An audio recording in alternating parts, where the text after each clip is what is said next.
দালের মধ্যে দা লা এই দুইটি সাউন্ড রয়েছে, তথাপিও এই দাল এই বর্ণটি দাল উচ্চারণ দিচ্ছে না, শুধু দা উচ্চারণ দিচ্ছে।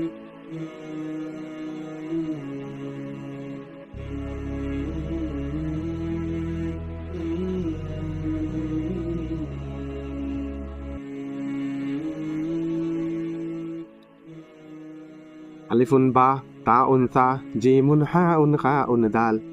সম্মানিত দর্শকবৃন্দ, আসসালামু আলাইকুম ওয়া রাহমাতুল্লাহ। অনেকদিন পর এসআরএসসি ক্রিয়েশনস ইউটিউব চ্যানেলের নতুন আরো একটি ভিডিওতে আমি জামিল আহমেদ আপনাদের সবাইকে স্বাগত জানাই। সুপ্রিয় দর্শকবৃন্দ, আজকের বিষয়টি কিছু আলাদা এজন্য যে সোশ্যাল মিডিয়ায় বিশেষ করে ইউটিউবে আমি দেখতে পাচ্ছি যে এই আরবি বর্ণমালা দিয়ে একটি গান গেয়ে লক্ষ লক্ষ ভিউ হচ্ছে, লক্ষ লক্ষ লাইকস হচ্ছে। আর গানটি হচ্ছে আলিফুন বা তা উন সা জিমুন হা উন খা উন দাল।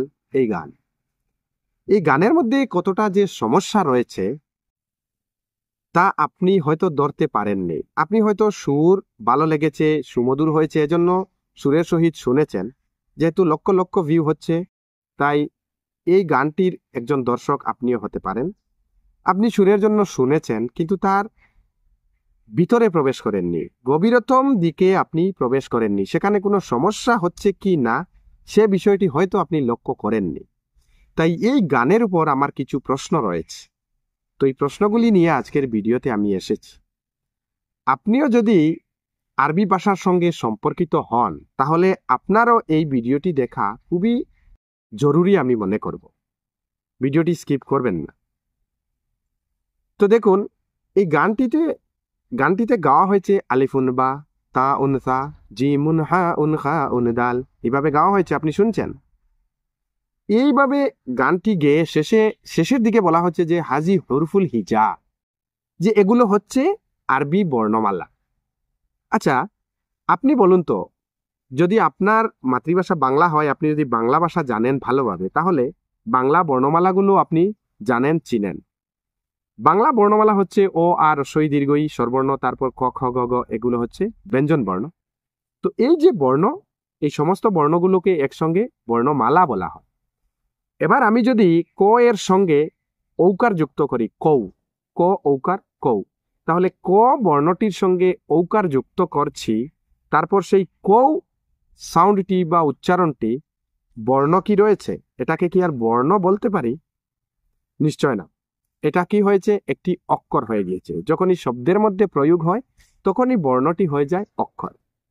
তো একইভাবে এখানে যে আলিফুন বা তা উন সা শেখানো হচ্ছে শিশুদেরকে, আর শেষের দিকে বলা হচ্ছে হুরফুল হিজা। আলিফুন এই যে সাউন্ড, আলিফুন সাউন্ডটি আর আলিফ সাউন্ডটি এক তো হতে পারে না।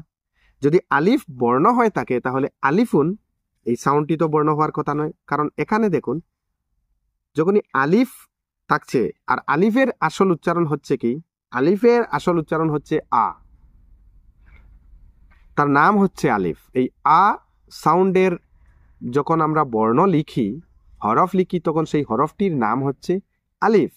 একইভাবে বা, এই বা সাউন্ডটির হরফ আমরা যখন লিখব, সেই হরফটির নাম হচ্ছে বা। এই বা থেকে আমরা বি, বে, বা, বুন এভাবে সাউন্ড আমরা এভাবে শব্দের মধ্যে প্রয়োগ করতে পারি। কিন্তু তাই বলে তো বুন এটি তো বর্ণ হওয়ার কথা নয়, এটি তো বর্ণ নয়। হ্যাঁ, আচ্ছা, বুন বর্ণ হতেও পারে, কিন্তু বা উন যখন বলবো, তখন তো আর সেখানে শুধু বা থাকছে না, বা, আলিফ, ওয়াও এই তিনটি বর্ণ এসে গেছে। তাই এই বাউন এই সাউন্ডকে আমরা কিভাবে বর্ণ বলতে পারি? আর এই সমস্ত আলিফুন, বাউন, তাউন, এই সমস্ত এই যে গান, এই গানের মধ্যে যেগুলো বলা হলো, সেই সমস্ত সাউন্ডগুলোকে আমরা কিভাবে একই সাথে হুরফুল হিজা বলতে পারি? নিশ্চয় না। আপনারা গানের শেষে দেখেছেন হুরফুল হিজা বলেছেন উনি।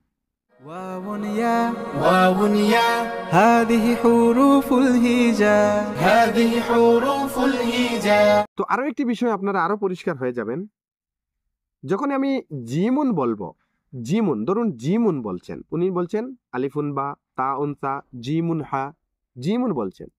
যখন জিমুন বলেছেন, তখন এখানে সেই জিমটি কি হচ্ছে দেখুন। এই জিম বর্ণ দিয়ে আমরা যদি কোনো শব্দ লিখি বা জিম বর্ণটি যখন এই শব্দে প্রয়োগ হয় তখন কি হয়, সেখানে জিমের উচ্চারণ যেটা শুধু যা হয়, যা। যেমন আমরা বললাম জুমা, জুমা যখন বলবো তখন শুধু জিম দিয়ে জুমা বলা যাবে না, জিম তারপর মিম আরো একটি বর্ণ ব্যবহার করতে হবে। তার মানে জিমের যে উচ্চারণ সেটি শুধুমাত্র জু হয়েছে, জু, আর মিম দিয়ে মা। তো এখানে জিম মিম লাগছে, শুধু জিমের মধ্যে উচ্চারণে জিম বর্ণের মধ্যে জ ম এই দুটি সাউন্ড রয়েছে, তথাপিও জুমা লিখার সময় আমরা শুধু জিম দিয়ে লিখতে পারছি না। আরো একটি উদাহরণ, যেমন আদালত, যদি আদালত বলি তাহলে এই হামজা বা আলিফ, তারপর তারপর দাল, তারপর লাম, তারপর তা।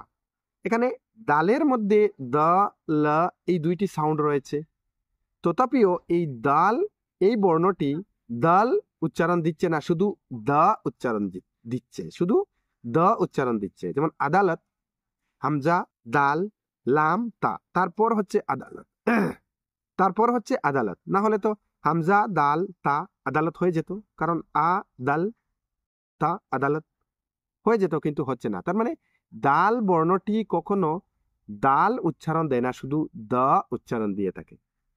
তো এজন্য দালুন যখন আমি বলবো তখন সেখানে শুধু দাল নয়, এখানে দাল, লাম, ওয়াও, নুন অথবা দাল, লাম কয়েকটি বর্ণ এসে গেছে।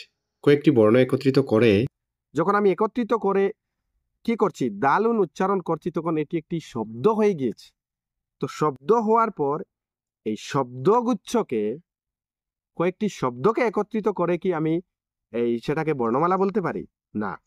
তো এই গানের মধ্যে আলিফুন বা, তা উনসা এভাবে বলে তারপর শেষে বলা হচ্ছে হুরফুল হিজা। তো এই যে যারা গানটি গাইলো সুমধুর সুরে গেয়েছে, কোনো সমস্যা নেই, শেষে হুরফুল হিজা বলার কি প্রশ্ন ছিল, কি প্রয়োজন ছিল? গানটি গাইছে, সুমধুর হয়েছে, সমস্যা নেই, কিন্তু শেষে হুরফুল হিজা বলার কি প্রয়োজন ছিল? এগুলো তো হুরফুল হিজা থাকছে না। হুরফুল হিজা হচ্ছে আলিফ, বা, তা, সা, জিম, হা, খা, দাল, জাল, রা, জা, সিন, শিন, সোয়াদ, দোয়াদ, তোয়া, দোয়া, আইন, গাইন, ফা, কাফ, কাফ, লাম, মিম, নুন, ওয়াও, হা, ইয়া, এগুলো হচ্ছে হুরফুল হিজা, কোনো সমস্যা নেই। তো এই একটি বিরাট প্রশ্ন।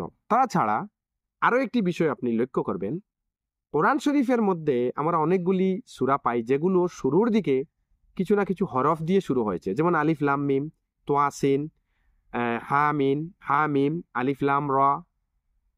এই যে সূরাগুলো যখন শুরু হয়েছে, এই যে যে হরফ দিয়ে সূরাগুলো শুরু হয়েছে, এগুলোকে বলা হয় হরফে মুকাত্তাওয়া। তো ওই হরফে মুকাত্তাওয়াগুলো আমরা কিভাবে উচ্চারণ করে থাকি কোরআন তিলাওয়াতের সময়?